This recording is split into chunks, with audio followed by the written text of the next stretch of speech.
Assalamualaikum semua. Perkenalkan, saya Saskia. Di sini saya akan menjelaskan mengenai klien KDRT. Baik, materi pertama yang akan kita bahas adalah mengenai rumah tangga. Rumah tangga merupakan satu unit terkecil yang ada di sekitar lingkungan kita yang terdiri dari satu atau bahkan lebih orang yang tinggal di dalam satu tempat yang sama atau biasa kita sebut dengan istilah rumah. Nah, orang-orang ini yang berada di dalam suatu rumah ini mereka saling berbagi kebutuhan, mulai dari kebutuhan makan, sandang, pangan, hingga beberapa akomodasi hidup lainnya. Lalu, seperti yang tadi saya sudah katakan bahwa di dalam rumah ini terdiri dari beberapa orang. Nah, beberapa orang tersebut mulai dari suami atau ayah, istri atau ibu, anak-anak, atau mungkin ada nenek kakek dan bahkan saudara-saudara yang ada di dalam satu rumah yang sama. Itulah merupakan pengertian dari rumah tangga.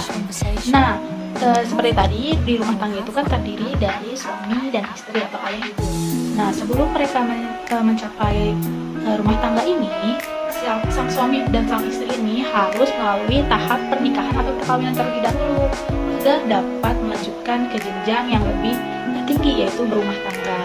Nah, pernikahan ini ditujukan untuk dapat saling percaya, saling membina, saling mencintai, segala macam bentuk yang ada.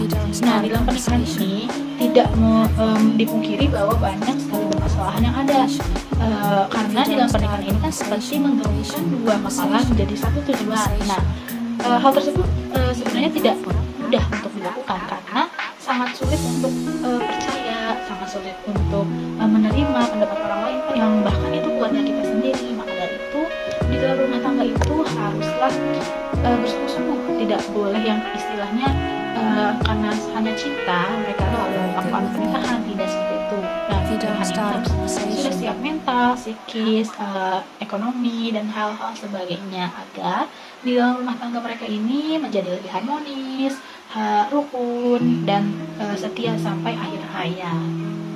Baik, selanjutnya saya akan menjelaskan mengenai apa sih itu kekerasan. Nah, jadi kekerasan ini merupakan suatu tindakan yang dilakukan secara sengaja yang akan merugikan si korbannya atau si kliennya tersebut. Kerugiannya itu berupa material, fisik, psikis, dan lain-lain sebagainya. Bahkan bisa menyebabkan kematian. Baik, di sini saya akan menjelaskan mengenai bentuk-bentuk kekerasan di dalam rumah tangga. Yang pertama itu ada kekerasan secara fisik, yaitu kekerasan yang dilakukan secara terlihat atau menggunakan fisik. Misalnya itu seperti memukul, menjambak, terus menarik, terus mencubit, mendorong, dan sebagainya. Nah, di kekerasan fisik ini buktinya itu dapat terlihat seperti misalnya luka lebam, biru-biru di sekitar badan, dan sebagainya. Yang kedua itu ada kekerasan emosional atau psikis, di mana kekerasan ini lebih menonjolkan kepada psikis si sang korban, seperti misalnya mungkin meragukan pasangannya atau menuduh pasangan yang tidak-tidak, terus merusak mental, mempermalukan, dan sebagainya. Hal itu yang menyebabkan pasangan mengalami penyakit mental. Nah, selanjutnya ini ada kekerasan seksual. Nah, kekerasan seksual ini berupa misalnya itu pemaksaan secara seksualitas kepada pasangannya, terus selanjutnya itu menggunakan barang-barang yang tidak disetujui oleh pasangannya, memaksa atau melakukan tindakan seksual yang tidak mencerminkan sebagai sebuah pasangan yang baik. Nah, selanjutnya itu ada kekerasan secara ekonomi, di mana kekerasan ini sangat berhubungan dengan ekonomi. Misalnya itu salah satu contohnya sebagai suami yang tidak memberikan nafkah kepada istrinya, karena banyak sekali kan zaman sekarang yang istrinya yang bekerja tetapi malah suaminya yang berada di rumah. Itu seperti dunia terbalik lah istilahnya, seperti itu. Hal itu juga merupakan sebuah kekerasan di dalam rumah tangga karena kebutuhan ekonomi keluarganya itu tidak dicukupi oleh sang suami atau sebagai kepala keluarga.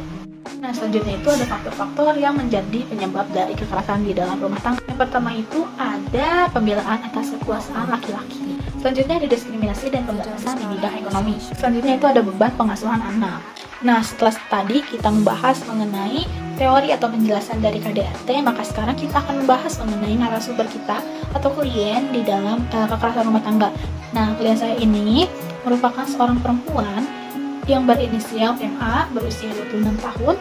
Nah, dia ini lahir di Jakarta pada tanggal 5 April tahun 94. Nah, MA ini sekarang sedang bekerja menjadi beauty advisor di salah satu brand makeup di Indonesia. MA ini sudah memiliki 2 orang anak, yaitu Ki A dan Ki M. Nah, selanjutnya itu ada latar belakang klien atau narasumber. Nah, MA ini memiliki latar belakang, yaitu MA sudah melakukan proses pernikahan sebanyak 2 kali. Yang pertama itu dengan pria berinisial B. Nah, di dalam pernikahan tersebut, MA dan B ini dikaruniai 2 orang anak, yaitu seperti yang telah saya sebutkan tadi, berinisial Ki dan Ki. Nah, di dalam pernikahan ini tidak berlangsung lama, hanya kurang lebih itu 2,5 tahun. Permasalahan yang ada di dalam pernikahan mereka ini adalah suatu kekerasan yang dilakukan oleh pasangan atau si B ini, baik kekerasan secara fisik, psikis maupun ekonomi. Kekerasan secara fisik ini yaitu MA pernah sekali dipukul oleh si pasangannya tersebut hingga memiliki lebam di tangannya. Selanjutnya, untuk kekerasan secara psikis, yaitu si pasangan atau si B ini sering sekali menyalahkan, menyudutkan, memarahi, membentak si MA ini, hingga MA ini merasa bahwa dia ketakutan oleh pasangan atau suaminya sendiri. Selanjutnya, dari permasalahan ekonomi juga si B ini kurang membantu MA untuk mencukupi kehidupan sehari-harinya. Lalu si B ini juga tidak menjadikan dirinya sebagai seorang ayah yang baik. Selanjutnya, setelah beberapa tahun, MA mulai melakukan pernikahan lagi dengan seorang pria berinisial W. Nah, pernikahan ini juga banyak sekali kekurangan menurut kesaksian dari MA, karena si W ini tidak memberikan nafkah secara lahir maupun batin. Nah, permasalahan yang ada di dalam pernikahan MA dan W ini adalah secara fisik, secara psikis maupun ekonomi. Selanjutnya, permasalahan lain yang ada di pernikahan mereka itu adalah di mana sang suami ini sangat sering berbohong kepada sang istrinya, terus tidak bisa menjadikan dirinya sebagai seorang laki-laki, lalu suaminya ini ketahuan berselingkuh. Selanjutnya, sang istri ini merasa tidak dicukupi untuk masalah di ranjang. Nah, hal-hal tersebutlah yang menjadi permasalahan di dalam pernikahan MA dan W. Permasalahan yang sering muncul di dalam diri MA yaitu adalah pertama itu menjadi tidak berkonsentrasi saat bekerja dan saat mengurus anak-anaknya. Selanjutnya itu pola makan yang tidak teratur, asam lambungnya sering kambuh, merasa bingung dan ragu untuk melangkah. Itulah hal-hal atau permasalahan yang sering muncul di dalam diri seorang MA ini. Nah, selanjutnya itu ada analisis kebutuhan klien atau narasumber, yaitu yang pertama itu dapat menyelesaikan permasalahan dengan suaminya ini dengan secepat mungkin atau segera mungkin. Selanjutnya yang kedua itu pendekatan diri kepada Tuhan. Yang ketiga, teman di luar keluarga itu diperlukan sekali untuk dapat membantu dia dalam memecahkan permasalahan ini. Misalnya itu seperti untuk bercerita, terus berkomunikasi, seperti curhat dan sebagainya. Selanjutnya, dia harus menyadari dirinya untuk menjadi seorang istri yang baik dan benar. Selanjutnya ada potensi yang dapat dikembangkan. Yang pertama ini memiliki kemampuan di dalam bidang beauty dan makeup. Nah, jika si MA ini menggali kemampuannya lagi dan lagi, mungkin dia akan menjadi seorang MUA makeup yang benar-benar diperlukan oleh para kliennya. Selanjutnya ini memiliki jiwa wirausaha yang tinggi, di mana MA ini sering sekali dinobatkan oleh perusahaannya sebagai seorang beauty advisor yang memiliki tingkat penjualan tertinggi se-Jabodetabek. Nah, hal itu bukan hal positif yang ada di dalam diri MA. Jika dikembangkan lagi, mungkin dia akan menjadi seorang wirausaha yang sukses dan jaya. Selanjutnya itu memiliki jiwa positif yang bermanfaat. Setelah berkomunikasi dengan MA ini, saya menyadari bahwa MA ini sangat memiliki jiwa yang positif, sabar, tenang, dan hal tersebut dapat bermanfaat untuk dirinya, lingkungan, dan masa depannya nanti. Selanjutnya ada layanan BK yang dapat diberikan. Yang pertama itu adalah layanan konseling perorangan, di mana layanan ini diberikan kepada MA agar MA ini dapat mengeluarkan perasaannya, permasalahan yang dihadapinya, emosionalnya. Nah, agar MA ini merasa bahwa dirinya itu ada yang mensupport, lalu dirinya ini ada yang menjaganya, dia merasa lebih tenang, dan sebagainya. Hal itu dapat bermanfaat pada kesehatan diri mental si MA tersebut. Selanjutnya ada layanan mediasi, di mana layanan mediasi ini digunakan untuk dapat menyelesaikan permasalahan MA dengan suami keduanya ini, agar dapat memecahkan permasalahan mereka dengan secepat mungkin. Selanjutnya ada layanan informasi. Layanan informasi ini diberikan kepada MA, artinya bahwa rumah tangga ini harusnya seperti ini gitu. Jadi tugas seorang istri dan tugas seorang suami ini seperti ini gitu. Jadi kita akan memberikan sebuah informasi kepada MA dan suami mungkin agar dapat menjalankan tugas-tugasnya dengan baik. Selanjutnya itu ada layanan konseling kelompok, di mana layanan konseling kelompok ini dilakukan kepada MA yang melibatkan MA, konselor, keluarganya, suaminya, ya seperti itu, untuk dapat membantu MA dan suami untuk dapat memecahkan permasalahannya.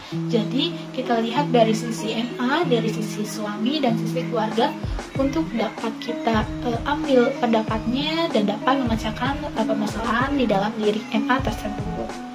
Nah, kesimpulannya adalah MA ini memiliki suatu permasalahan di dalam rumah tangganya itu mulai dari kekerasan secara fisik, kekerasan secara psikis, kekerasan secara seksual, dan secara ekonomi. Keempat hal tersebut dirasakan oleh MA.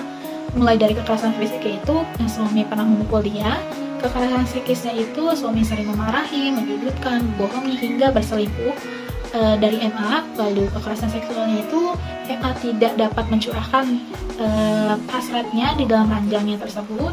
Selanjutnya ekonomi ini sang suami tidak dapat memenuhi kebutuhan dirinya dan anak-anaknya. Jadi MA ini merasa bahwa dirinya ini sangat salah dalam memilih pasangan dan membuatnya ini sedikit trauma atau ketakutan dan memiliki tingkat kecemasan yang tinggi terhadap seorang laki-laki.